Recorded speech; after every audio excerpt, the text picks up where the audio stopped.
So మొత్తానికి టన్నెల్లో చిక్కినటువంటి వాళ్ళ పరిస్థితి ఇంకా జాడ దొరకట్లేదు. వాళ్ళ కోసం రెస్క్యూ టీమ్స్ అనేకమైనటువంటి ప్రయత్నాలు చేస్తున్నప్పటికీ కూడా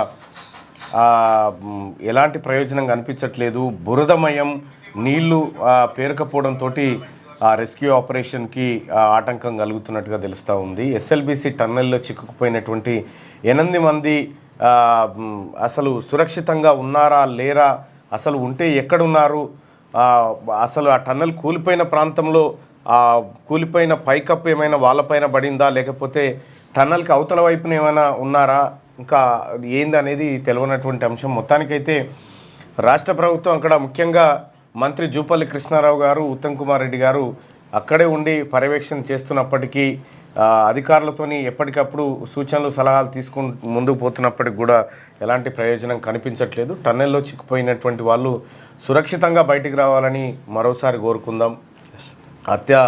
అత్యంత విషాదకరమైనటువంటి వార్త ఎస్ఎల్బిసి టన్నెల్లో జరిగినటువంటి ఘటన. సో మరి ఇవాళ ఏమైనా కొలిక్కి వచ్చే అవకాశం ఉందా లేదా చూడాల్సినటువంటి అవసరం ఉంది. ఏకంగా మంత్రి జూపల్లి కృష్ణారావు గారు కూడా దాంట్లోకి టన్నెల్ లోపలికి పోయి ఈ అంశాన్ని దగ్గరుండి పరిశీలిస్తూ ఉన్నాడు. సో ఆ విజువల్స్ను మనం ఒకసారి చూద్దాం. ఇప్పుడు లేటెస్ట్ విజువల్స్ని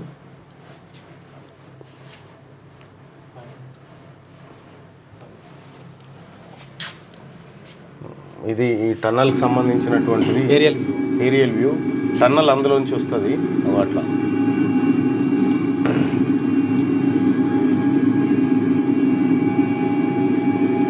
ఇది శ్రీశైలం ప్రాజెక్ట్. ఇది ఇక్కడి నుంచి టన్నెల్ అక్కడికి వెళ్తుంది అన్న, సొరంగం ఉంటుంది. సొరంగం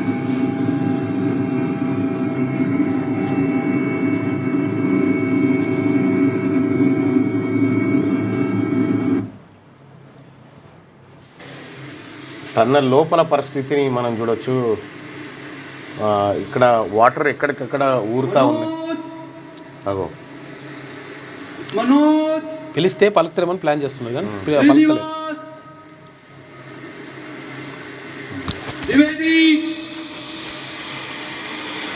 శ్రీనివాస్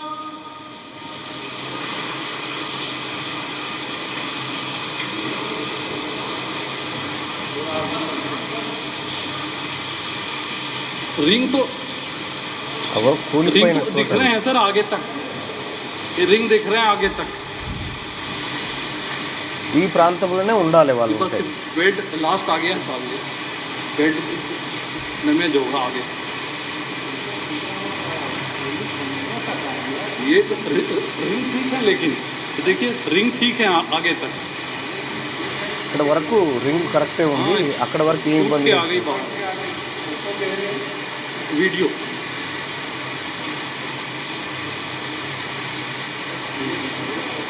रिंग तो दूर तक दिख रहे हैं, रिंग दूर तक.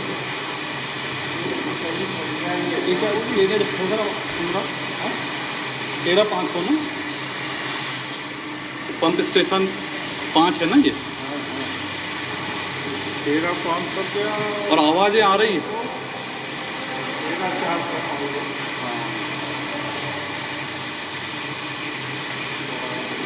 मनोज, श्रीनिवास,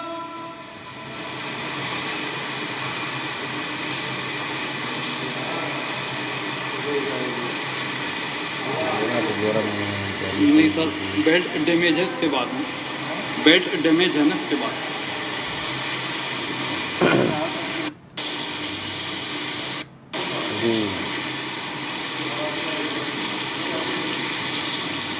ఎన్డీఆర్ఎఫ్ ఎస్డీఆర్ఎఫ్ బృందాలు అందులో దిగినప్పటికి కూడా పెద్దగా ప్రయోజనం కనిపిస్తలేదు. ఎందుకంటే ఇప్పటి వరకు ఘటన జరిగి దాదాపు 48 గంటలు కావస్తూ ఉంది. మరి 48 గంటల పాటు వాళ్ళని రెస్క్యూ చేసే ఆపరేషన్ జరుగుతున్నప్పటికి కూడా మరి వాళ్ళంతా సజీవంగా ఉన్నారా లేకపోతే ఏం జరిగింది అనేది మాత్రం చాలా చెప్పలేనటువంటి పరిస్థితి ఉంది. మరి ఇటువంటి ఘటనలు జరిగినప్పుడు ఎప్పుడైనా బయటపడ్డ సంఘటనలు ఎన్ని ఉన్నాయనేది మనం చూసుకుంటే, థాయిలాండ్లో ఒకసారి ఫుట్బాల్ టీం గుహలోకి వెళ్ళి దాదాపు 14-15 రోజుల పాటు అక్కడ గుహలో ఉండడం జరిగింది. వాళ్ళని రక్షించడానికి అనేక ప్రయత్నాలు చేసిరు. సో మొత్తానికి వాళ్ళని బయటకు తీసుకొచ్చారు, బతికిరు. ఎవరికి కూడా ఏం కాకుండా అందరూ సేఫ్గా బయటికి రావడం జరిగింది. మరి ఇక్కడ కూడా ఎలాంటి పరిస్థితి ఉంటుందని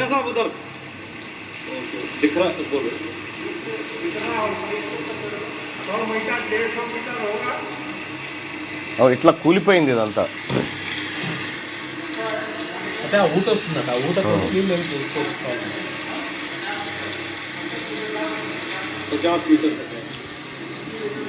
ఇంక ఇక్కడ నుంచి 50 మీటర్లు ఉందట అప్రాక్సిమేట్గా. कोई दिख रहा है सर? अच्छा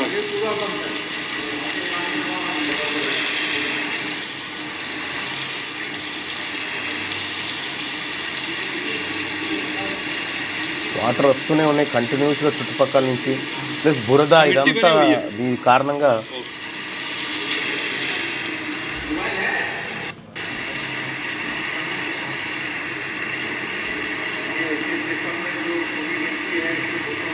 చాలా దారుణం జరిగిపోయింది ఇక్కడ అంతా కూడా. సో ఇట్లా జరగాల్సింది కాదు. టన్నెల్ ద్వారా ఎస్ఎల్బీసీ ద్వారా నల్గొండ జిల్లాకు, ఖమ్మం జిల్లాకు నీళ్లు తీసుకురావడానికి చేపట్టినటువంటి ప్రాజెక్టు 20 సంవత్సరాల నుంచి రాజకీయ నాయకుల నిర్లక్ష్యం కారణంగా 20 సంవత్సరాల నుంచి నత్తనడకన సాగింది.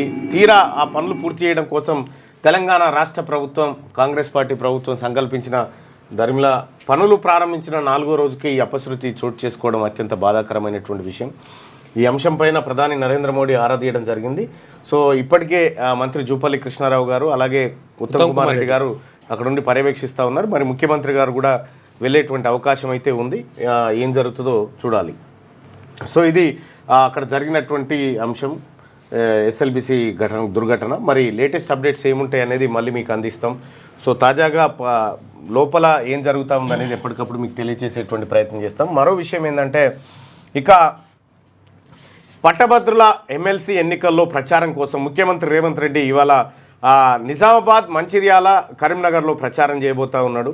సో ఆల్ ఫోర్స్ నరేందర్ రెడ్డిని ఎట్టి పరిస్థితిలో గెలిపించాలి అనేటువంటి ఉద్దేశంతో ఏకంగా ముఖ్యమంత్రే రంగంలోకి దిగినటువంటి పరిస్థితి. సో మరి అక్కడ ఉన్నటువంటి పరిస్థితుల్లో ముఖ్యమంత్రి దిగాల్సినటువంటి అనివార్యత ఏర్పడ్డదంటే కొద్దిగా పరిస్థితులు తేడాగా ఉన్నట్టుగా దాన్ని బట్టి చాలామంది విశ్లేషకులు మాట్లాడుకుంటూ ఉన్నారు. మరి నిజంగా ఏం జరుగుతుంది? ఆల్ఫోర్స్ నరేందర్ రెడ్డి ఓడిపోతే ఏం జరుగుతుంది, గెలిస్తే ఏం జరుగుతుంది?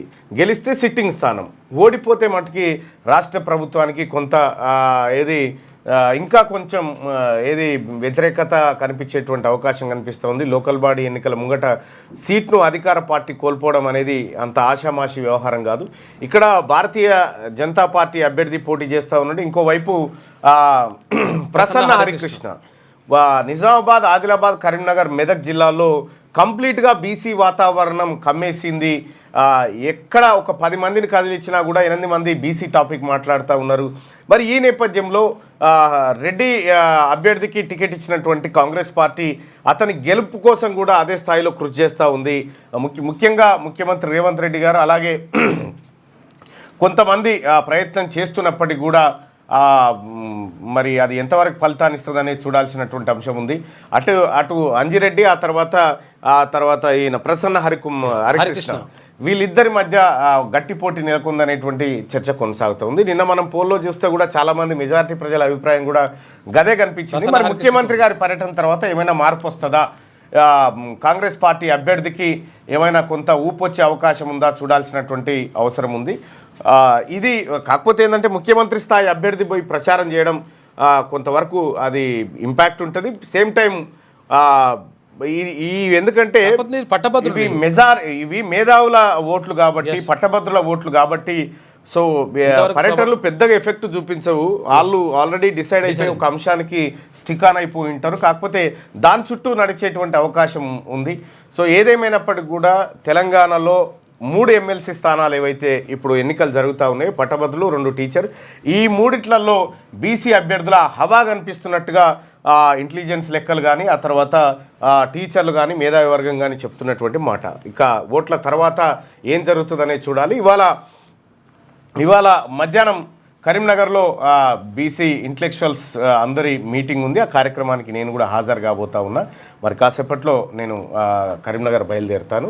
సో అంతకంటే ముందు ఇక్కడ నేను మన ఇబ్రాహీంపట్నంలో కాంగ్రెస్ పార్టీ అభ్యర్థి గెలుపు కోసం నేను తిరుగుతున్నటువంటి పరిస్థితిలో ఫార్మాసిటీ ఏరియాలో నేను పర్యటించడం జరిగింది. ఫార్మాసిటీ బాధితులకు కూడా మనమందరం కూడా చెప్పడం జరిగింది ఏమని, ప్రజలారా మీరు కాంగ్రెస్ పార్టీని గెలిపించండి, మీకు ఫార్మాసిటీ పేరుతో బీఆర్ఎస్ ప్రభుత్వం మోసం చేసింది అనేటువంటి మాట చెప్పడం జరిగింది. కాంగ్రెస్ పార్టీ అధికారంలోకి వస్తే ఫార్మాసిటీని రద్దు చేస్తాం ఈ ఏరియాలో అనేటువంటి మాట చెప్పడం జరిగింది. రైట్, దాంట్లో కాంగ్రెస్ పార్టీ ఇచ్చిన మేనిఫెస్టో ఆధారంగా నేను కూడా ప్రజలకు చెప్పడం జరిగింది. ఎంత page 30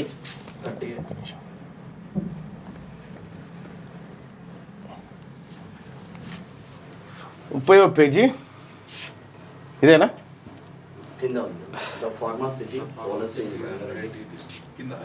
The pharmacity policy in Rangareddy district will be reviewed as per the aspiration of the farmers and High Court orders, and steps will be initiated to either to abolish it or to shift it to other suitable place. అంటే దాన్ని తొలగిస్తాము, లేదంటే వేరే place కన్నా మారుస్తాము. అవి రైతులు తర్వాత high court order ఆధారంగా ఈ స్టెప్స్ తీసుకుంటామని కాంగ్రెస్ పార్టీ హామీ ఇవ్వడం జరిగింది. దాని ఆధారంగానే మనం కూడా ప్రజలకు హామీ ఇవ్వడం జరిగింది. ఇలా ఏమైందంటే మరి ఎవరు దొరుకుతారో లేదో ఆ ఇబ్రాహీంపట్నం ఎమ్మెల్యే తానికి పోయినా అయిపోవు, మంది వచ్చి నా ఆఫీస్ కాడ కూర్చోరు. ఇప్పుడు ఆ ఫార్మాసిటీ ఆ రైతులంతా వచ్చి నా ఆఫీస్ కాడ కూర్చున్నారు. వాళ్ళకు చూడు ఇప్పుడు నేనేం సమాధానం చెప్పాను. ఎందుకంటే అప్పుడు ప్రచారంలో కూడా పాల్గొన్నాను. అప్పుడు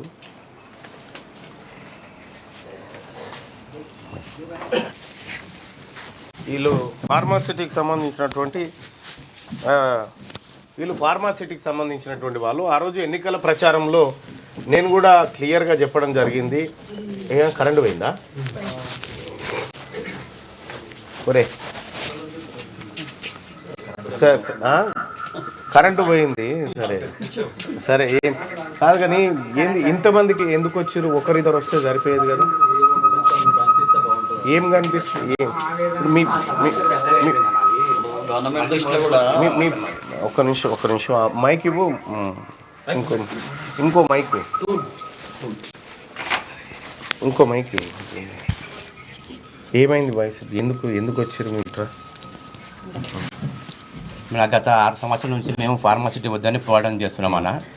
కరెంటు ఇట్లా పోతే లైవ్లో పోతే పరుగు పోదానా? ఈ ఎలక్ట్రిసిటీ వాళ్ళకి కూడా చెప్తే రైతులంతా వచ్చే 24 గంటలు కరెంట్ ఇస్తున్నామని మనం మొత్తుకుంటుంటే లైవ్లో కరెంట్ బాయ్ చెప్పు.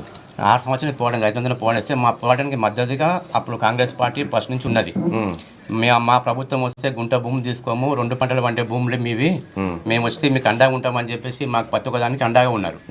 ఎలక్షన్ల ముందు కూడా హామీ ఇచ్చారు, మేము గెలిస్తే మీ భూములు ఆపుతామంటే మేము అన్ని గ్రామాల రైతులు మొత్తం తిరిగి ఓట్లు వేయించి గెలిపించుకున్నాం. ప్రభుత్వం వచ్చినాక ఎమ్మెల్యే గారి దగ్గరికి వెళ్ళినాం, అందరికి వెళ్ళి సార్ ఇట్లా మరి మేము ఈయన భూములు వదిలిపెడతా అని చెప్పారు కదా, ఆ భూములు ఇస్తే మేము బతకలేము, మాకు భూములే ఆధారము, మా దగ్గర పంటలు పండే భూములు అన్ని ఇప్పుడు హైదరాబాద్కి కూరగాయల పండ్లు పోవచ్చు కదా. మల్రెడ్డి రంగారెడ్డి గారింటికి వెళ్ళారు, 2-3 సార్లు వెళ్ళాం. ఎమ్మెల్యే గారు ఫోన్ చేసి ఈయన రైతులకు రైతు భరోసా అన్ని హక్కులు కల్పించాలని చెప్పి మా ముందే ఆర్టీఓ కలెక్టర్ ఫోన్ చేస్తారు. ఈయన మడ కూడా వాళ్ళు వింటలేరు. ఆర్డీఓ కలెక్టర్ దగ్గరికి వెళ్తే ఏమంటారు అంటే చేస్తాం చూస్తామంటారు. ఒక ఎమ్మెల్యే మాట కూడా లెక్క చేస్తారు ఆర్డీఓ కలెక్టర్. ఇప్పుడు మొన్న రైతు భరోసా ఆపేసారు, ఇంతకుముందు కూడా ఇప్పుడు రైతు భరోసా ఆపలే. ఇప్పుడు మీ డిమాండ్ ఏంది? మా భూములు నాతానికి ఎందుకు వచ్చారు అంటున్నా? మీ ద్వారా సీఎం గారి కానీ పై లెవెల్కి తీసుకెళ్ళి ఇవన్నీ భూములను వదిలిపెట్టారన్న. మాకు అన్ని మాకు కొత్త డిమాండ్స్ ఏం లేవు. వచ్చినా బాయ్ సాబ్ వచ్చినా, నేనే కూడా చెప్పిన కాంగ్రెస్ పార్టీ మేనిఫెస్టోలో పెట్టినాము, ఆ ఫార్మాసిటీని రద్దు చేయడమా ఇతర చోటికి తరలించడమా చేస్తాము అని చెప్పి నేను కూడా మీ 4 గ్రామాలకు వచ్చి నేను కాంగ్రెస్ పార్టీ అభ్యర్థి తరఫున ప్రచారం చేసిన మాట వాస్తవం. నేను తప్పించుకోవట్లేదు. నేను చేసింది ఆ రోజు కాంగ్రెస్ పార్టీ ఇచ్చిన హామీ. ఇప్పుడు ఏమంటున్నారు? మా కొత్త డిమాండ్స్ వాళ్ళు ఇచ్చిన హామీ ప్రకారం మా భూమిలో వదిలేయండి, మా బతుకు మేము బతాం, మాకు అన్ని హక్కులు కల్పించాలి, అన్ని కట్ చేస్తావు, ఏం రాకుండా కట్ చేస్తారు. ఇప్పుడు మా హక్కులు మాకు ఉండాలి, మా భూమి మాకు కావాలి, మేము వ్యవసాయం చేసుకొని బతాం. వాళ్ళు భూమి ఇస్తే మేము బయట బతకలేం, ఎటు 100 కిలోమీటర్లు పోవాలి. ఊరు ఎడు ఉంటుంది, ఎడవి బతాం అన్నప్పుడు బతకలేంగా బయట మేము. మాకు మంచి 2 పండ్ల వండే పొలాలు ఉన్నాయి, అన్ని తరి పొలాలు, కూరగాయలు, పాల షెడ్లు, కోళ్ళ ఫలాలు ఉన్నాయి మా దగ్గర. ఎప్పుడు అవి వదులుకోలేము, మా భూమి మాకు కావాలని చెప్పేసి ప్రభుత్వం అడగడానికి వచ్చాం మీ ద్వారా. నీ భూమి ఎంత ఉంది పెద్ద అయినా? ఎంత ఉంది? 8 ఎకరాలు ఉంటుంది. 8 ఎకరాలు. 8కి 8 తీసుకురా. అంతా ఆన్లైన్ కట్ చేసిండు. కట్ చేసిండు. మరి ఇప్పుడు ఏం కావాలి? నా భూమి నాకే ఉండాలి. మాకు చదువులు రావు, నౌకర్లు లేవు, నా పిల్లలు బతకలేరు, నా భూమి నాకే ఉండాలి. మేము ఫార్మసిటీకి భూమి ఇయ్యంటే ఇయ్యము. ఆనాడు మీ భూమి మీకే ఉంటుంది, మేమేం తీసుకోము. ఏ ఊరు మీది? కుర్మిద్ద హనుమాన్ రోషేను. మా భూములు అయితే ఇయ్యం. ఫార్మసిటీ మాకు రద్దు చేస్తాము, ఆన్లైన్ ఎక్కిస్తాము, రిజిస్ట్రేషన్ చాలు చేస్తాము, మీ భూమి తీసుకోమని పెద్ద మంచి అని చెప్తే జాండా కూడా వచ్చాం కాంగ్రెస్ పార్టీకి. నువ్వు వచ్చినావు, మాకు ఇచ్చిన మాట నిలబెట్టుకోండి మీరు కాంగ్రెస్ పార్టీ. అంతే, మాకెట్లా చెప్పినావో అంతే. మా భూమి తీసుకోని అన్నావు, తీసుకున్న దాంట్లో ఏమన్నా చేసుకో, మాకు అవసరం లేదు. మా భూమి అయితే మేము ఇయ్యం, మాకు నౌకర్లు లేవు. ఏమంటే వ్యవసాయం చేసుకునే బతాం మేము. ఇప్పుడు నీ భూమి నీకు కావాలి అంతే కదా? మా భూమి మాకు కావాలి, ఆన్లైన్ కావాలి, రిజిస్ట్రేషన్ చాలు కావాలి మాకు అంతే.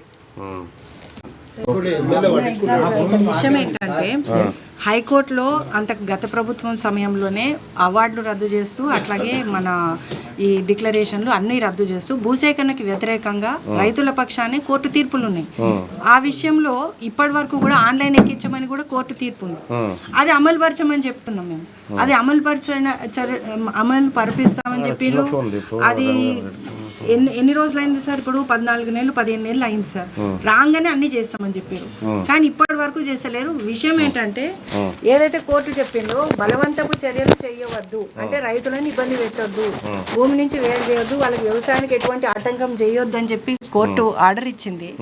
ఆర్డర్ ఇచ్చిన దాన్ని అది కోదండరెడ్డి గారికి తెలుసు, మల్రెడ్డి రంగారెడ్డి గారికి తెలుసు, అందరికీ తెలుసు. రేవంత్ రెడ్డి గారు కూడా మాట ఇచ్చారు, మన అనసూయమ్మతో మీరు మాట్లాడుదురు. కానీ ఇప్పుడు అదే కోర్టు తీర్పులను మీరు అమలు చేపిస్తామని ఆ రోజు అన్నారు. ఈ రోజు ఇప్పటికి 15 నెలలు అయింది, ఇంకా రైతులను తెప్పిస్తున్నారు సార్. ఇంకా ఘోరం ఏంటంటే మొన్నటిదాకా అయితే కనీసం రైతు బంధు వచ్చేది అందరికి, ఇప్పుడు మొత్తం అందరికీ రైతు బంధు మొత్తం కట్ చేసారు. మొత్తం ఫార్మాసిటీలో ఉన్న భూములు ఎవరైతే కోర్టు నుంచి స్టే తెచ్చుకున్న రైతులు అందరికీ కూడా ఇంకా ఘోరంగా అందరికీ కూడా తీసేసారు. మీ ఎమ్మెల్యే గారికి ఫోన్ చేస్తా ఉన్నా, మరి ఆయన రింగ్ అవుతుంది కానీ ఆయన బిజీ ఉన్నాడో ఏమో. ఆయన దగ్గర కూడా దాదాపు 10-15 సార్లు వెళ్ళారు సార్. మీ ఎమ్మెల్యే కట్టె పట్టుకుంటే ఆగుతాదమ్మా, కలెక్టర్ చేయడా? ఎంత అమ్మ చెప్తాను.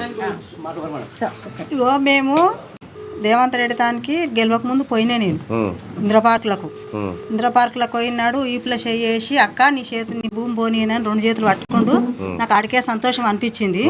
మల్రెడ్డి రంగారెడ్డి కోదండరెడ్డి మా ఇంకనే ఉండ్రు. ఆపద సంది మాకు చెట్లు ఎక్కించిన వాళ్ళే వాళ్ళంటనే ఉన్నాము. ఆనాడు నేను కాంగ్రెస్ పార్టీలోనే ఉన్నా. అందరూ మాట పట్టుకొని మేము వీళ్ళు మమ్మల్ని పెద్ద చేస్తుండ్రు అని మేము కూడా దిగినాం, అందులకు ఓటు వేసినాము, గెలిపించినాము.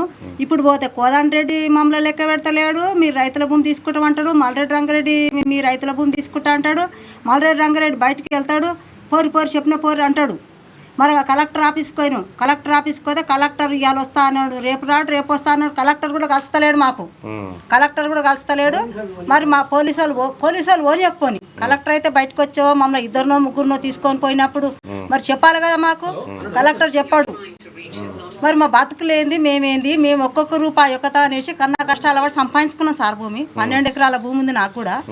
నేను ఆకులు మోసి ఇస్తరాకులు మోసి కుట్టేది అంతా నీకు గుర్తు, మీ ఊరు దిక్కు కూడా ఉంటాయి.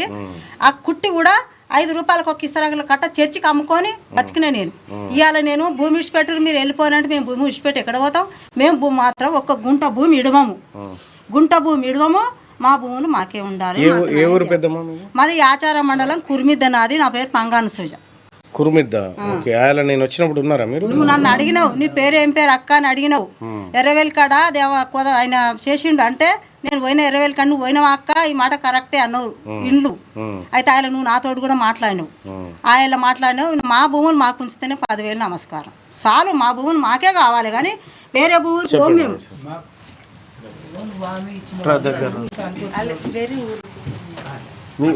అంత కుర్మిద్దోలేనా? మీదే ఊరే? నా తాటిపడితే ఆ? సత్యనారాయణ. నీకు ఎన్ని ఎకరాల భూమి ఉంది? నాకు 1 ఎకరా 1 గుంట భూమి. ఆ 1 ఎకరా 1 గుంట భూమి అనే 4 కొడుకులము, నేను, మా కోడళ్ళు, పిల్లలు.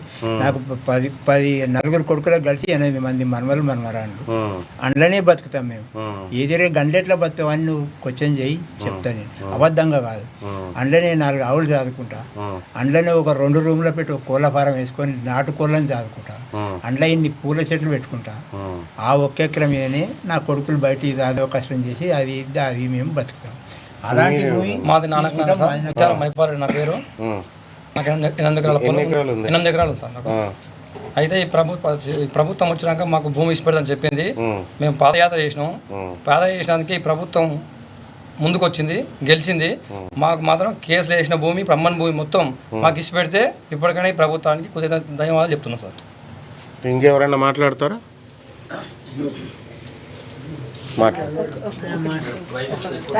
మాకు ఎలక్షన్స్ కంటే ముందు మా ఊర్లలో వచ్చి ఈ రాజకీయ నాయకులు ఎవరైతున్నారో కేసీఆర్ ఇట్లా సవాల్ విసిరిరండి. 30 లక్షలకు నీ పొలం ఇస్తావా కేసీఆర్ అని చెప్పేసి సవాల్ విసిరారు. అదే ఇప్పుడు తొడలు కొట్టి చెప్పారు ఆ రోజు. ఇప్పుడు మేము అదే మిమ్మల్ని అడుగుతున్నాము. మీకు ఎక్కడైతే భూమి ఉందో రేవంత్ రెడ్డి అండ్ గవర్నమెంట్ ఎవరైతే రాజకీయ నాయకులు ఉన్నారో మీ పొలాలకెంచి మాకు ఇవ్వండి. ఆ రోజు ఇస్తామని చెప్పేసి ఆ కేసీఆర్కు సవాల్ విసిరారు. టీఆర్ఎస్ గవర్నమెంట్లో మాకు మా భావాన్ని వ్యక్తం చేయడానికి మాకు స్వేచ్ఛ ఉన్నదండి. ఇప్పుడు అది గిట్లా లేకుండా పోయింది. ఒక ఆర్డీఓ మాట్లాడాడు, ఒక కలెక్టర్ మాట్లాడు. నేను మొన్న మా ఎమ్మెల్యేని ఇట్లా క్వశ్చన్ చేసిన అండి. మా ఎమ్మెల్యేని క్వశ్చన్ చేస్తే మీకు స్టే ఉంది కదా, గవర్నమెంట్ స్టే ఉంది కదా, మీరు పోయి కోట్లలో తెచ్చుకో అంటారు. మేము తెలుసుకోవడానికి ఒకవేళ మేమే పోతే మిమ్మల్ని ఎందుకున్నది ఎందుకు? మీరు పెద్ద మనుషులు ముందరుండి నడిపియాలి కదా. ఓకే, థ్యాంక్ యూ అండి. మీరు చెప్పింది కరెక్టే బైసాబ్. ఎందుకంటే నేనే సాక్ష్యం దానికి. ఆ రోజు కాంగ్రెస్ పార్టీ మేనిఫెస్టోలోనే పేజ్ నెంబర్ 30లో పెట్టింది. ఇప్పుడు నేను చదివిన కూడా అది. అంటే దాన్ని రైతులు కోర్టు ఆదేశాలకు అనుగుణంగా ఇక్కడ నుంచి తరలించడమా పూర్తిగా రద్దు చేయడమా చేస్తామనేది మేనిఫెస్టోలో పేజ్ నెంబర్ 30లో పెట్టినాం. సో ఆ మాట తప్పదని నేను అనుకుంటున్నా. మేమేమంటున్నాం అంటే 19,000 ఎకరాలు అన్నారు కదా. మేము ఇప్పుడు డిమాండ్ చేసేది ఏంటంటే మేజర్గా 2,000 ఎకరాలు వదిలిపెట్టమని చెప్పేసి డిమాండ్ చేస్తున్నాము. ఆ 2,000 ఎకరాల కోసమే మేము కొట్లాడుతున్నాము. 2,500 ఎకరాలు అది వదిలిపెడితే తర్వాత మీరు ఆ పొలాల్లో మిగతా పొలాల్లో ఇచ్చిన పొలాల్లో ఏం చేసుకుంటారో ఇంకా మీ ఇష్టం. కానీ మా 2,500 ఎకరాలు మాత్రం మాకు వదిలిపెట్టాలి. ఇది మీ డిమాండ్ ప్రధానంగా. 4 గ్రామాలు. నీ పేరేం పేరు? పెద్ద నా పేరు బైకెన్ మళ్ళీ కుర్మిది. నీకెంత ఉంది భూమి? నాకు 3 ఎకరాలు ఉంది. నువ్వేమంటున్నావు మరి? మేము ఇవ్వద్దని మేము అదే తలుచుకుంటున్నాం. మేము 3 కొడుకులు. మొన్నటిసారి కాంగ్రెస్ పార్టీ కోటేసిరా మీరు? వేసినాం, అందరం వేసాం. అన్ని ఊళ్ళు వేస్తేనే అంత కాడికి వచ్చింది. ఓకే, ఇప్పుడు నీ భూమి నీకు కావాలి. మాకు కావాలి. మాకు ఆన్లైన్ ఓపెన్ చేయి. మాకు కావాలన్నా. నాకు 4 ఎకరాలు ఉంది. నాకు 2 కొడుకులు. 3 ఎకరాలకు పొట్ల తోట పెడతా. మేము కూరగాయల మీదనే బతుకుతాము. రైతు బంధు లేదు, క్రాప్ లోన్ లేదు. మా భూములు ఆన్లైన్ లెక్కించి మా భూములు మాకు ఇస్తే మాకు అంతే చాలు. ఇప్పుడు మీ భూములు ఎక్కియడానికి అడ్డం ఎవరున్నారు? రంగారెడ్డి మల్రెడ్డి కలెక్టరా ఎండిఓ మాకు ఎవరైంది సార్. ఇది బేసిక్లీ ఏంటంటే వాళ్ళు ఒక నిమిషం కోర్టులో గత ఆర్డీఓ వెంకటాచార్య ఒప్పుకున్నాడు, అమోయ్ కుమార్ కూడా ఒప్పుకున్నాడు. మా వల్ల తప్పు జరిగింది, కోర్టు స్టే ఉండగా మేము ఆన్లైన్ కట్ చేసినాం, మా వల్ల తప్పు జరిగింది, మేము ఆన్లైన్ ఎక్కిస్తామని చెప్పారు. అది టీఆర్ఎస్ ప్రభుత్వం ఉన్నప్పుడే వాళ్ళు సగం మందిది ఎక్కించారు, మిగతా సగం మిగిలిపోయింది. ఇప్పుడు ఏమైందంటే ఆ ఉన్న వాళ్ళకైనా కనీసం రైతు బంధు వస్తుండే. ఇప్పుడు ఈ ప్రభుత్వం వచ్చినాక 14 నెలలు అయింది, మీరు ఆన్లైన్ ఎక్కియాలి అంటే ముందు టెక్నికల్ ప్రాబ్లం ఉందని అన్నారు. తర్వాత ఎంపీ ఎలక్షన్ కోడ్ ఉంది, ఎలక్షన్ కోడ్కి కోర్టు తీర్పుకి ఏం అడ్డం వస్తుందో మనకైతే తెలియదు. ఆ ఎంపీ ఎలక్షన్ కోడ్ అవ్వంగానే మేము ఎమ్మటే మీకు చేసేస్తాం అని చెప్పి ఇక్కడ గణేష్ ఉన్నాడు సాక్ష్యం, మీకు చేసేస్తాం అట్లా కోడ్ కాగానే మీకు అన్ని ఆన్లైన్ ఎక్కిపోతే అన్ని ఇచ్చేస్తామని చెప్పారు. ఎవరు కోదండరెడ్డి సారే చెప్పారు. ఆ తర్వాత అప్పటి నుంచి దాని తర్వాత నుంచి ఇగో ఒక కొత్త ప్రాజెక్ట్ వస్తుంది, ఫ్యూచర్ సిటీ ప్రాజెక్ట్ వస్తుంది, రైతులు కొంతమంది నష్టపోవాలి అంటే మరి నష్టపోవడానికే రైతులు అందరూ కలిసి ఓట్లు వేయించారా, మేము గెలిపించినామా అంటే ఒకటైతే ఇక్కడ ఉన్న అందరికి చెప్తా ఉన్నా, కాంగ్రెస్ పార్టీ మేనిఫెస్టోలో ఏదైతే చెప్పిందో అది ఇంప్లిమెంట్ చేయడం కోసం మాత్రమే మేము పనిచేస్తాం. దానికి వ్యతిరేకంగా ఏ పని చేసినా తీన్మార్ మల్లన్న మీ పక్షాన్నే ఉంటాడు. దానికి వ్యతిరేకంగా జరగడానికి వీల్లేదు. మేము ఇచ్చిన హామీ 100% అదే. ఆ హామీ ప్రకారమే జరగాలి. ఇందులో తీన్మార్ మల్లన్న ఇంకోరని కాదు. మీరు మీ జీవితాలు ముఖ్యం. మా పదవులు మీరు పెట్టిన భిక్ష. మీరు బిచ్చం వేస్తే మాకు పదవులు వచ్చినాయి. ఒక విషయం చెప్తాను, మీరు బిచ్చం వేస్తే మాకు పదవులు వచ్చినాయి. ఆ పదవులను పెట్టుకొని మేము మిమ్మల్ని మోసం చేస్తామంటే తప్పు. అందుకోసం ఇక్కడ నేను ప్రచారం చేసిన నా ఆఫీస్కి వచ్చారు. నన్ను అడిగే హక్కు మీకుంది, నన్ను గల్లాబట్టి అడిగే హక్కు మీకుంది. ఇది నేను చెప్తా ఉన్నా. నేనేం చెప్తా ఉన్నా, ఆ హక్కు మీకుంది. ఒకవేళ మేము మీకు న్యాయం చేయలేనప్పుడు మాకు పదవులు వేస్ట్. అందుకోసం చెప్తా ఉన్నాం, తీన్మార్ మల్లన్న మీ గ్రామానికి వచ్చి ఎన్నికల ప్రచారంలో ఏం చెప్పిండో దానికి నేను కట్టుబడి ఉన్నా. దాన్ని తప్పకుండా మీ భూములు పోకుండా మీకు ఏదైతే హామీ ఇచ్చినో అది కాపాడడానికి మేము సిద్ధంగా ఉన్నాం. ఫ్యూచర్లో మా దగ్గర మాత్రం మళ్ళీ కాంగ్రెస్ ఎమ్మెల్యే కాలేరు. ఓకే, కాంగ్రెస్ పార్టీ నుంచి. ఎందుకంటే ఇగో మాకు ఇట్లా మంచి ప్రామిసులు చేసి ఇట్లాంటి ప్రామిసులు ఇట్లా మమ్మల్ని రైతులను మోసం చేస్తున్నారంటే ఏం చెప్పాలి చెప్పండి. బాయ్ సాబ్, కాంగ్రెస్ పార్టీది కాదు. నేను ఒకటి గుర్తుపెట్టుకోండి, కాంగ్రెస్ పార్టీ హామీ క్లారిటీ ఉంది. ప్రభుత్వం తీసుకున్న నిర్ణయం వల్ల ఇబ్బంది అయితే ఉంది. ఈ కాంగ్రెస్ పార్టీ ఇప్పుడు నేను ఒక మాట చెప్తా, ఈ దేశంలో ఓన్లీ ఈ ప్రాంతంలో 26 లక్షల ఎకరాల భూములను పేదోళ్ళకు పంచింది ఇందిరాగాంధీ. అవునా కాదా? ఇందిరాగాంధీ కదా పంచింది. 26 లక్షల ఎకరాలు పంచింది. అటువంటి పార్టీకి మీకు ఏమైనా మంచి చేయాలనే ఉంటుంది తప్ప మిమ్మల్ని మోసం చేయాలనేటువంటి ఉద్దేశం ఉండదు. సరే, రాజకీయపరమైనటువంటి ఎలక్షన్స్ వచ్చినప్పుడు ఒకరిని మీరు గెలిపిస్తారు, ఒకరిని ఓడగొడతారు, మీకున్నటువంటి అభిప్రాయాన్ని వ్యక్తం చేస్తారు. దాన్ని కాదనం, దాన్ని శిరసావహించాల్సిందే మేమందరం కూడా. కానీ ఒక మాట ఏంటంటే, కాంగ్రెస్ పార్టీ ఏ హామీ అయితే ఇచ్చిందో ఆ హామీకి నాది బాధ్యత.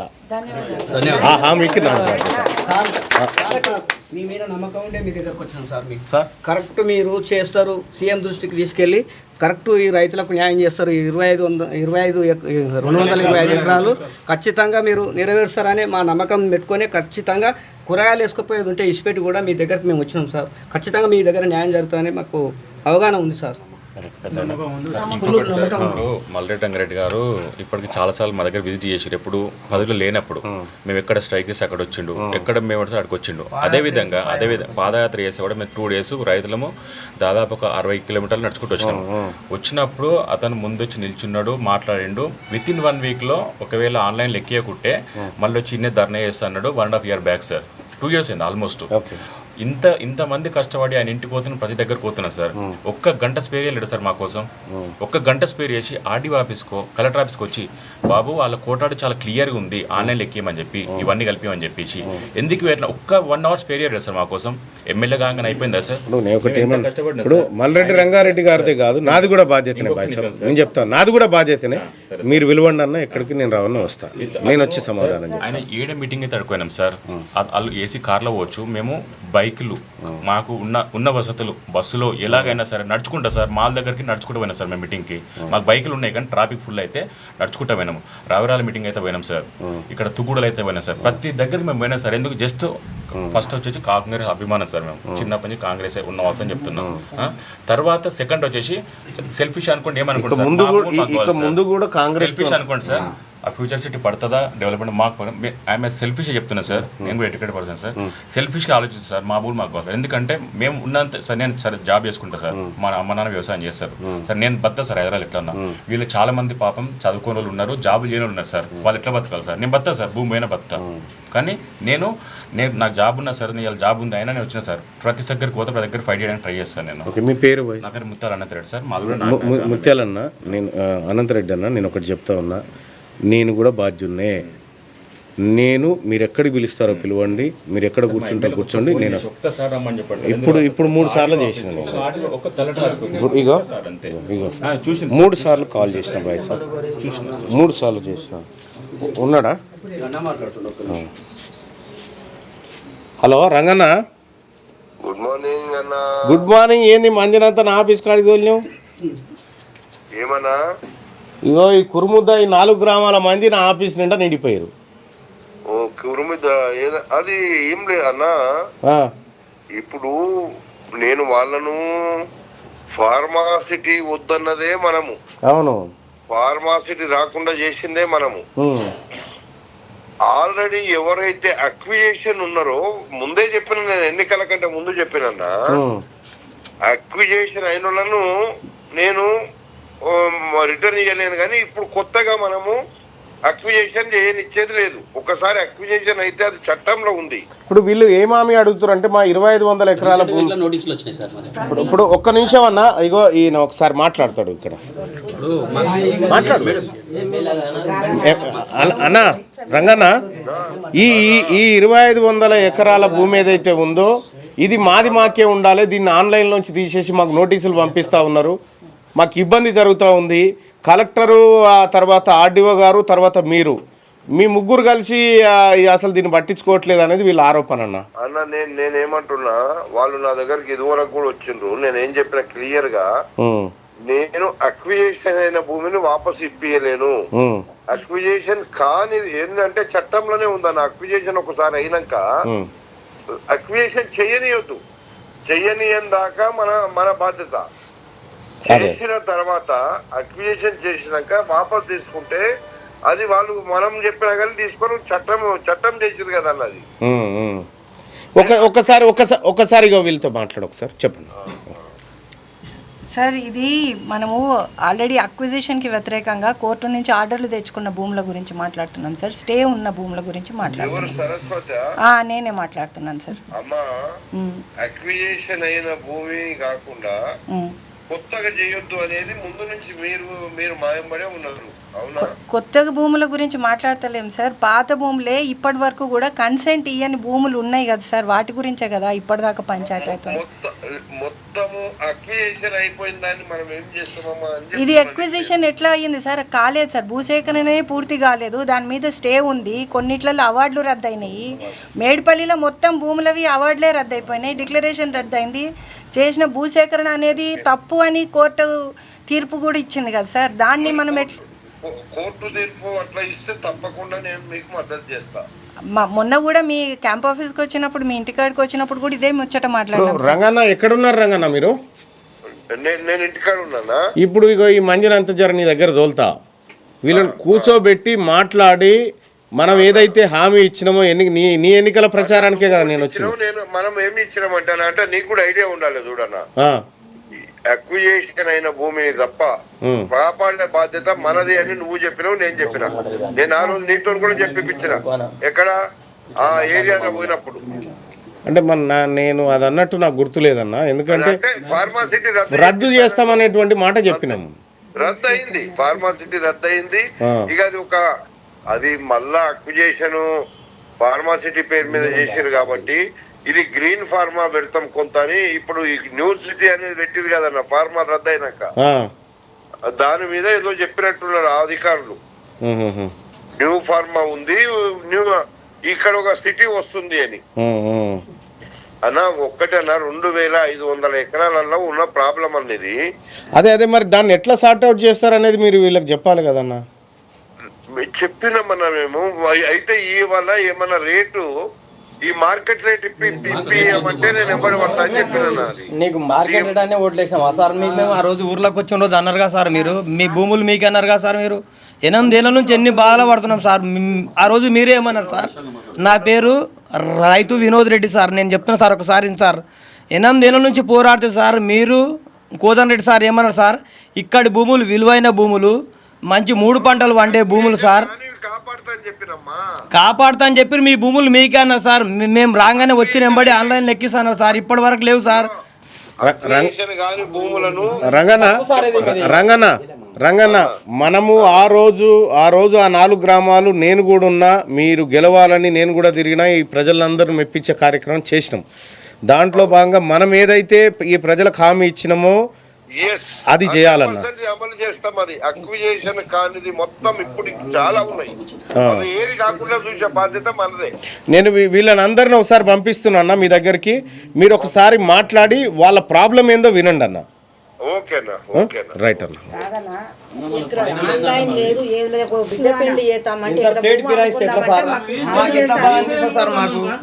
మా ఆవేదన మాత్రం చాలా ఉంది సార్. నా పేరు రైతు వినోద్ రెడ్డి సార్. 8 ఏళ్ళ నుంచి తిరుగుతున్నాం సార్. టీఆర్ఎస్ ప్రభుత్వం నోటిఫికేషన్ వేసారు సార్. వీళ్ళు ఏమన్నారు తెలుసా సార్, వీళ్ళు వచ్చి మేము అధికారంలోకి వస్తాము, మేము అధికారంలోకి వస్తే నోటిఫికేషన్ రద్దు చేస్తాం, మీ భూములు మీకే, మీ ఆన్లైన్ మీకే, మీ రైతు ఎన్నం దేని సార్. నేను పెళ్లి చేసుకోరు సార్, ఇక చేసుకోవద్దు అసలు, ఇది ఆన్లైన్ లెక్క మేము చేసుకోవద్దు, నా భూమి నాకు అసలు ఎట్లా బతకాలి సార్? నేను ఒక రెడ్డిని సార్, ఎవడి సార్ నాకు, నేను ఎడ పోయి చేసుకోవాలి సార్ వ్యవసాయం? నేను అడవిలో చేసుకుంటా సార్, నేను అమ్మవారి దీక్షలో సార్ 8 నుంచి కాంగ్రెస్ పార్టీ భారీ మెజార్టీతో గెలవాలని మంచిరెడ్డి ఓడించినాం సార్. ఆ మాత్రం ఉండాలిగా సార్ వీళ్ళకు. ఆ రోజు ఏమన్నా సార్ మీ భూమి మీకు అని. ఇప్పుడు నేను ఏమంటున్నా మిత్రమా, ఒకసారి మీరు ఎమ్మెల్యే గారి దగ్గరికి పోండి, ఇప్పుడు చెప్పిన ఆ ఇంటికానే ఉండంట రమ్మంటుండు, మీరు ఒకసారి పోయి ఆయన చెప్పండి. నేనైతే చెప్తా ఉన్నా, నేను నువ్వు అమ్మవారిని కొలుసుకునేటువంటి వ్యక్తిగా నీ ముంగట చెప్తా ఉన్నా, నేను ఆ రోజు ఏదైతే మాట్లాడినో ఆ మాటకే కట్టుబడి ఉన్నా, ఆ మాటకే కట్టుబడి ఉన్నా. ఆ మాట తప్పించి మిమ్మల్ని మోసం చేస్తే నేనైతే ఊకోను. ఇప్పుడు మీ ముందు నేనేమంటున్నా, నేను చెప్పిన కదా, నేను ఆ మాట చెప్పినట్టు నాకు గుర్తులేదని. కాదు బాయ్ సార్, ఇప్పుడు ఆ మాట చెప్పినట్టు నాకు గుర్తులేదని చెప్పినా లేదా? నేను చెప్పిన దానికే సార్ ఆ రోజు చెప్పిన విషయాలు మీకు కూడా గుర్తే, అందరికీ గుర్తే. మా దగ్గర మొత్తము ఎవరెవరు ఏం మాట్లాడినరో మొత్తం వాయిస్లు ఉన్నాయి, అవి కూడా వినిపిస్తాం మీరు సమయం ఇస్తే. ఈ రోజు అక్విజిషన్ గురించి మాట్లాడుతున్నారు, ఆ రోజు భూసేకరణ రద్దు చేపిస్తామని కూడా మాట్లాడారు. మీరు ఒక పని చేయండి, ఇప్పుడు లైవ్ నడుస్తుంది, మీరు కొద్దిసేపు వెయిట్ చేయండి, ఇది అయిపోయిన తర్వాత నేను ప్రత్యేకంగా మీ అందరి అభిప్రాయం తీసుకుంటా. ఓకే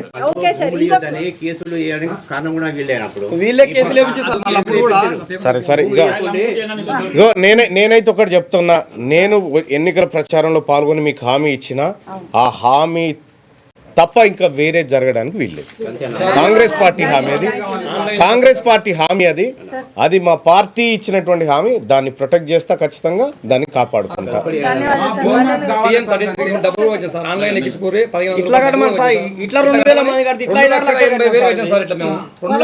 నేను కడతాను, నేను మాట్లాడతాను. కూర్చో పెద్దమ్మా, కూర్చో.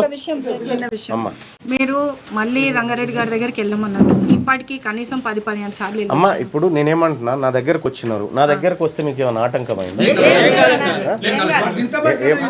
ఏమన్నా ఆటంకమైంది? ఇది ప్రజల ఇది ప్రజల ఆఫీసు, ఇది ప్రజల కోసం. నేనే చెప్తున్నా, మీ జీతగాన్ని అని చెప్తా ఉంటే నేనేమంటున్నా, ఈ మధ్య వెళ్ళింది డబ్బులు తీసుకుని సంతకాలు పెట్టిండ్రు, అది నేను వెనక విప్పియలేదు. మీరు ఇయ్యకండి అని ఎంబడి పడ్డాం, వాళ్ళందరినీ మేము ఇప్పుడు ప్రొటెక్ట్ చేస్తున్నాం. సరే ఒక నిమిషం. వాళ్ళకి చెప్పిన ఎక్కడన్నా మీకు మధ్యలో ఉంటే మీ భూమి కంటే మంచిగా చేసి ఒక సైట్లు ఇస్తే కూడా పోతందుకు రైతులు తయారున్నారు, వాళ్ళు మెచ్చినట్టుగా. అవన్నీ ఎన్ని చెప్పినా కూడా మా మేనిఫెస్టోలో ఏం పెట్టినాం, ఆ తర్వాత మేమేం హామీ ఇచ్చినాం, అవి రెండే ఇంపార్టెంట్ మాకు. ఇక తర్వాత నాయకులు మాట మార్చిరా, అధికారులు నాలుగే తిప్పుతా ఉన్నారా, అది అక్కర్లేదు. మా ఇంట్రెస్ట్ మీకు మంచి జరగాల, అదే మా ఇంట్రెస్ట్. ఆ మంచి చేసే కార్యక్రమం ఖచ్చితంగా మీకు జరుగుతుంది. దానికోసం తీర్మార్మలన్న మీకు ఓన్లీ మేము అధికారంలోకి వస్తే ఫార్మాసిటీ రద్దు చేస్తామని అన్నారు. అదే చదివి వచ్చిన అన్న, ఇప్పుడే నేను అదే పెట్టాను. కాకపోతే మేనిఫెస్టోలో మీ భూములు మేము కాపాడదామని పెట్టలే, మేము ఒక లెటర్ రాసుకొని పోతే దాని మీద సంతకం పెట్టారు. ఫార్మాసిటీ రద్దు అంటే మీ భూమి మీకున్నట్టే కదా.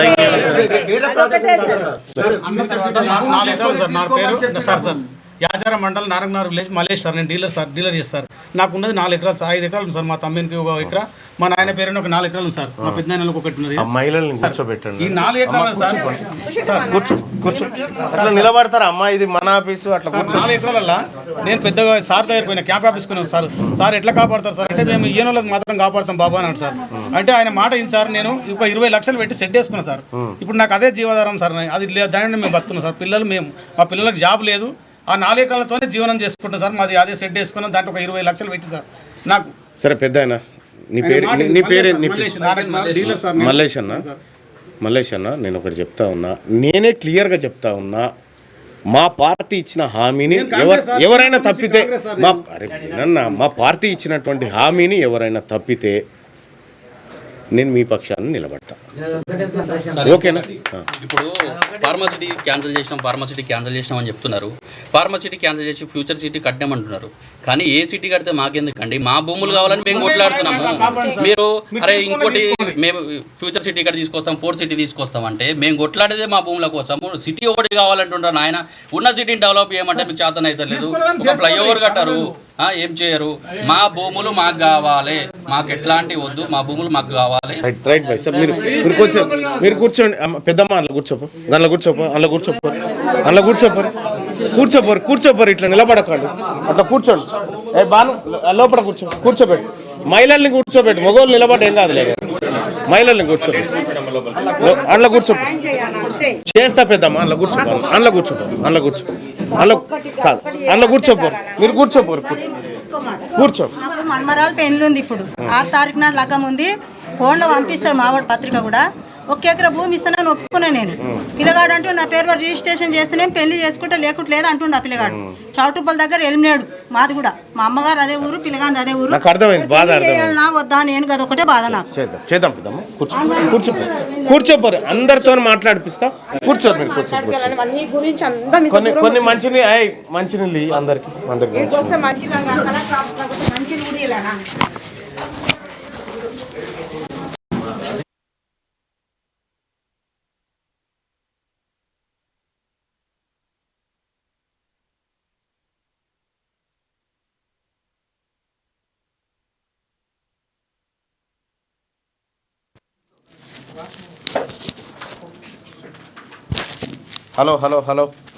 హలో గిదా ఇది కాదు కదా. హలో అంటే అది ఫార్మాసిటీ రద్దు విషయంలో కాంగ్రెస్ పార్టీ మేనిఫెస్టోను నేనే ఈ ప్రజలకు వివరించి చెప్పిన. కాంగ్రెస్ పార్టీ అధికారంలోకి వస్తే ఫార్మాసిటీని రద్దు చేస్తామని చెప్పడం జరిగింది. మరి ఎమ్మెల్యే గారితో మాట్లాడితే ఫార్మాసిటీ రద్దు అయిందని చెప్తా ఉన్నాడు. వీళ్ళేమో ఫార్మాసిటీ రద్దు అయిన తర్వాత మళ్ళీ మా భూములు ఎందుకు తీసుకుంటున్నారనేటువంటి ఆందోళన వీళ్ళ నుంచి వస్తూ ఉంది. సో ఈ ప్రజలకు మనం సమాధానం చెప్పాల్సినటువంటి అవసరం. ఎందుకంటే వీళ్ళందరూ కూడా నిక్కచ్చిగా మన మాట నమ్మి కాంగ్రెస్ పార్టీకి ఓట్లేసినటువంటి ప్రజలు కాబట్టి వీళ్ళందరి తరఫున ఖచ్చితంగా మన గొంతు ఉండాలి. ఇది కాంగ్రెస్ పార్టీని నమ్మి ఓటేసినటువంటి ప్రజలకు మనం భరోసా ఇవ్వాల్సినటువంటి అవసరం ఉంది. అది ఫార్మాసిటీ. సో ఇట్లా ఈయన చూసినాక బయట చూడాలి మంది ఎట్లున్నారు. చాలా ఉన్నారు. విపరీతమైనటువంటి వచ్చారు ముఖ్యమంత్రి గారు. సో ఇటువంటివన్నీ మనం సార్ట్అవుట్ చేయకపోతే, మనం ఇచ్చినటువంటి నెరవేర్చకపోతే మనకి ఇబ్బంది అవుతుంది. ఆ పరిస్థితి రాకుండా చూసుకోవాల్సినటువంటి మేనిఫెస్టో అమలు కమిటీ ఏదైతే ఒకటి పెట్టైనా సరే ఎంతవరకు ఇంప్లిమెంట్ చేస్తా ఉన్నాం, ఏ ప్రధాన ఇష్యూస్ అనేటివి కూడా మీరు ఒకసారి దాన్ని ఒకటి పెడితే బాగుంటుంది. పిసిసి చీఫ్ గారు ఇక మార్నింగ్ న్యూస్లోకి వెళ్దాం. మార్నింగ్ న్యూస్లోకి వెళ్తే కరెంట్ పోయి వచ్చిందా? నేను ఓపెన్ చేయలే.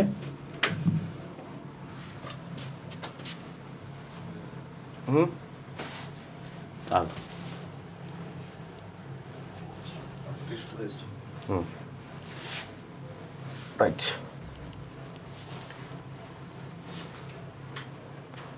మనమే ఇక్కడ మేనిఫెస్టోలో పెట్టిన తర్వాత మనమే అట్లా చేయకూడదు.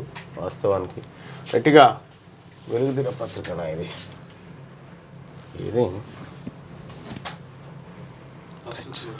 రైట్. వెలుగు దినపత్రికలో ఉన్నటువంటి వార్తల్ని చూద్దాం ఒకసారి.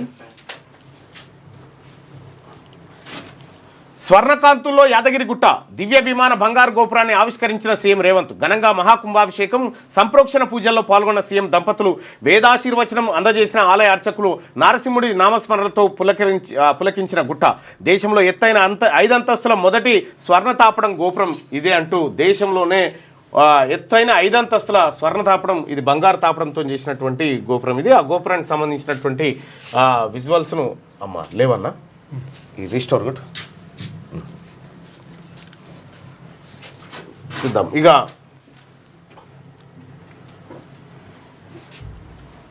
రైట్. ఇక పాక్ను పడగొట్టి సెమీస్కు ఇండియా. ఛాంపియన్ ట్రోఫీలో పాకిస్తాన్పై ఘన విజయం. విరాట్ కోహ్లీ సూపర్ సెంచరీ రాణించిన శ్రేయాస్ గిల్. 6 వికెట్ల తేడాతో చిత్తుగా ఓడిన పాక్. ఐసీసీ టోర్నీలో ఇండియా మరోసారి పాకిస్తాన్పై ఆధిపత్యం చూపెట్టింది. ఒక కెమెరా లైవ్ కిట్ రెడీ చేసుకోండి అక్కడ కరీంనగర్. రైట్. ఆధిపత్యం చూపెట్టింది. చేసింగ్లో విరాట్ కోహ్లీ శ్రేయస్ అయ్యార్ దంచి కొట్టడంతో ఆ ఛాంపియన్ ట్రోఫీలో ఆదివారం జరిగిన రెండో లీగ్ మ్యాచ్లో టీమిండియా 6 వికెట్ల తేడాతో పాక్ను చిత్తు చేసింది. దీంతో ఆడిన 2 మ్యాచ్ల్లో నెగ్గిన రోహిత్ సేన దర్జాగా సెమీస్లోకి అడుగు పెట్టగా టోర్నీ నుంచి పాక్ నిష్క్రమించింది. ముందుగా పాకిస్తాన్ 241 రన్స్కు ఆల్అౌట్ అయింది. తర్వాత 244 స్కోర్ చేసి నెగ్గింది టీమిండియా. కోహ్లీ శ్రేయస్కు తోడుగా గిల్ 46 రాణించాడు. కోహ్లీతో 3వ వికెట్కు 114 రన్స్ జత చేసి విజయం దిశగా తీసుకెళ్లాడు. మార్చి 2న జరిగే ఆఖరి లీగ్ మ్యాచ్లో ఇండియా న్యూజిలాండ్తో తలపడబోతా ఉంది. ఇప్పటికే టీమిండియా సెమీఫైనల్ జరిగింది. దాదాపు 56 కోట్ల మంది ప్రజలు టీవీల మీద కూర్చున్నారు. టీవీలు కాదు, ఓన్లీ అదేంది హాట్ స్టార్, జియో హాట్ స్టార్లో కూర్చున్నారు 56 కోట్ల మంది. 56 కోట్ల మంది జనాభా. అంతెందుకు పెళ్ళి కూడా పెళ్లి కాడ పెట్టిన స్క్రీను పెళ్లి అక్కడ పక్క జరుగుతుంది, పెళ్లికి రారేమో అని పెళ్లి కాడ స్క్రీన్ పెట్టి చూస్తున్నారు. పెళ్ళి ఒక సైడు, మ్యాచ్ ఒక సైడ్ జరుగుతుంది. ఇక్కడ పెళ్ళి, ఇక్కడ మ్యాచ్. పెళ్ళి ఒక సైడ్, మ్యాచ్ ఒక సైడ్. ఇట్లా అయితేనే వస్తున్నాడు పెళ్ళికి రావాలట, లేకపోతే పబ్లిక్. అందుకని ఇప్పుడు వాళ్ళు మాట్లాడతారు, స్క్రీన్లో పెట్టింది. ఇదే రోజు ఇండియా పాకిస్తాన్ మ్యాచ్ ఉండడం వలన మేమందరం కూడా ఈ పెళ్లికి వచ్చినటువంటి మా ఫ్రెండ్స్ అందరం కలిసి మా ఫ్రెండ్ పెట్టినటువంటి కెమెరా ఏదైతే ఉన్నదో అదే పెళ్లికి లైవ్లో ఇక్కడ స్క్రీన్ పెట్టి మేమందరం కూడా మా ఫ్రెండ్స్ అందరం మ్యాచ్ చూడడం మాకు చాలా సంతోషకరంగా అనిపిస్తున్నది. మా ఫ్రెండ్ పెళ్లి కూడా పక్కకే ఉండి మా ఫ్రెండ్ పెళ్లిని మిస్ అవుతలేము, ఇటు మన ఇండియా పాకిస్తాన్ మ్యాచ్ కూడా మేము మిస్ అవుతలేమని ఇట్లున్నది కథ. నిన్న బంగారు తాపడానికి సంబంధించినటువంటిది విజువల్ చూడొచ్చు. మనం ముఖ్యమంత్రి రేవంత్ రెడ్డి గారు అలాగే కుటుంబ సమేతంగా వెళ్ళి ఆ కార్యక్రమంలో పాల్గొనడం జరిగింది. యాక్చువల్గా నేను ఈ కార్యక్రమానికి అటెండ్ అయ్యేది ఉండే, కానీ కొమిరెల్లిలో అంతకంటే ముందే ఒక వారం రోజుల క్రిందే దేవుడికి సంబంధించినటువంటి ఒక మొక్కు ఉండే, దాంట్లో భాగంగా వెళ్ళడంతో ఇక్కడ ఆలస్యం జరిగింది. నిన్న ముఖ్యమంత్రి గారు ఈ కార్యక్రమంలో పాల్గొని ఇది ఓపెనింగ్ చేశాడు. ఇక ఇదే వెలుగు దినపత్రికలో ఒక్కరోజు సైంటిస్ట్గా మారండి, నేషనల్ సైన్స్ డే సందర్భంగా 1 డే సైంటిస్ట్గా మారాలని పిల్లలు యువతకు ప్రధాని మోడీ మన్ కీ బాత్లో పిలుపునిచ్చారు. ఆదిలాబాద్కు చెందినటువంటి ప్రభుత్వ టీచర్ టొడసం కైలాస్ అంతరించిపోయే దశలో ఉన్న కొలామీ భాష పరిరక్షణకు ఏఐ టూల్స్తో పాటను కంపోజ్ చేయడాన్ని ప్రశంసించినట్ట ప్రధాని. ఒక్కరోజు సైంటిస్ట్గా మారండి, ఈవీఎంల సైంటిస్ట్గా మారితే అసలు కథ బయటకు వస్తుంది. ఒకరోజు 18 కిలోమీటర్ల నేల మీదే మెట్రో పరుగులంట. ఫ్యూచర్ సిటీకి 3 విధాలుగా మెట్రో పరుగులు పెట్టనుంది. అండర్ గ్రౌండ్, తర్వాత ఎలివేటెడ్, తర్వాత ఎట్ గ్రేట్ మార్గాల్లో మెట్రో రైళ్లు నిర్మించనున్నారు. ఎయిర్పోర్ట్ నుంచి ఫ్యూచర్ సిటీకి 40 కిలోమీటర్ల నుంచి 40 కిలోమీటర్లు 40 నిమిషాల్లో చేరేలా కారిడార్ రూపొందిస్తున్నట. రైట్గా ఎట్లున్నారో ఏమో ఎస్ఎల్బీసీ టన్నెల్లో చిక్కుకున్న కార్మికుల సేఫ్టీపై ఆందోళన, సహాయ చర్యలకు ఆటంకం, స్పాట్కు వెళ్ళలేకపోతున్న రెస్క్యూ టీమ్స్. ఎప్పటికప్పుడు పరిస్థితిని సమీక్షిస్తున్న సీఎం రేవంత్ కాపాడేందుకు అన్ని ప్రయత్నాలు చేయాలని ఆదేశం. ప్రమాద ప్రాంతంలో పెద్ద ఎత్తున బురద, మట్టి, 200 మీటర్ల పొడవునా పేరుకుపోయిన శిథిలాలు, మరోవైపు నిరంతరాయంగా ఉబికి వస్తున్న నీటి ఊట, గంటకు దాదాపు 10,000 లీటర్ల నీళ్లు, 10,000 లీటర్లు వస్తున్నాయట. 13.8 కిలోమీటర్ల వరకే వెళ్ళగలిగిన రెస్క్యూ బృందాలు, కూలిన స్లాబు, మట్టిని తొలగించేందుకు ప్రయత్నాలు, రంగంలోకి army, NDRF, SDRF, HYDRAA, fire teams. దగ్గరుండి సహాయక చర్యలను పర్యవేక్షిస్తున్న మంత్రి ఉత్తమ్ చూపల్లి. ఎస్ఎల్బీసీ టన్నెల్లో చిక్కుకున్న 8 మంది కార్మికులు ఎట్లున్నారో ఏమోనని ఆందోళన నెలకొన్నది. టన్నెల్ పైకప్పు కూలిన ప్రాంతంలో పెద్ద ఎత్తున బురద, రాళ్లు పేరుకుపోవడంతో ఆ చోట సొరంగం మొత్తం పుడికపోయింది. దీనికి తోడు నిరంతరాయంగా నీటి ఊట ఉబికి వస్తున్నది. టన్నెల్ ఎంట్రన్స్ నుంచి 14 కిలోమీటర్ పాయింట్ వద్ద పైకప్పు కూలగా రెస్క్యూ టీం 13.8 కిలోమీటర్ల దూరం వరకే వెళ్ళగలుగుతున్నది. ప్రమాదం జరిగిన చోట 200 మీటర్ల పొడవున 2 నుంచి 3 మీటర్ల ఎత్తు వరకు శిథిలాలు, బురద పేరుకుపోయింది. మరోవైపు టన్నెల్ లోపల ఆక్సిజన్ పైప్ కూడా పగిలిపోయింది. అబ్బా, గాలి దూరదు, ఊపిరాడదు. ప్రపంచంలోనే అతి పొడవైన ఇరిగేషన్ టన్నెల్ ఎస్ఎల్బీసీ పైపుల ద్వారా ఆక్సిజన్ పంపు చేస్తూ టన్నల్ పైన మొత్తం కొండలు, అడవులే. 1980లో ప్రాజెక్టుకు శంకుస్థాపన చేసిన నాటి సీఎం అంజయ్య 10 ఏళ్ల బీఆర్ఎస్ పాలనలో ఇచ్చింది 500 కోట్లే. 2026 కల్లా కంప్లీట్ చేసేందుకు కాంగ్రెస్ సర్కార్ నిర్ణయం. 1980లో ప్రారంభమైంది, నేను పుట్టక ముందుకు శంకుస్థాపన. అంతే. శిథిలాల కింద చిక్కుకున్నారు.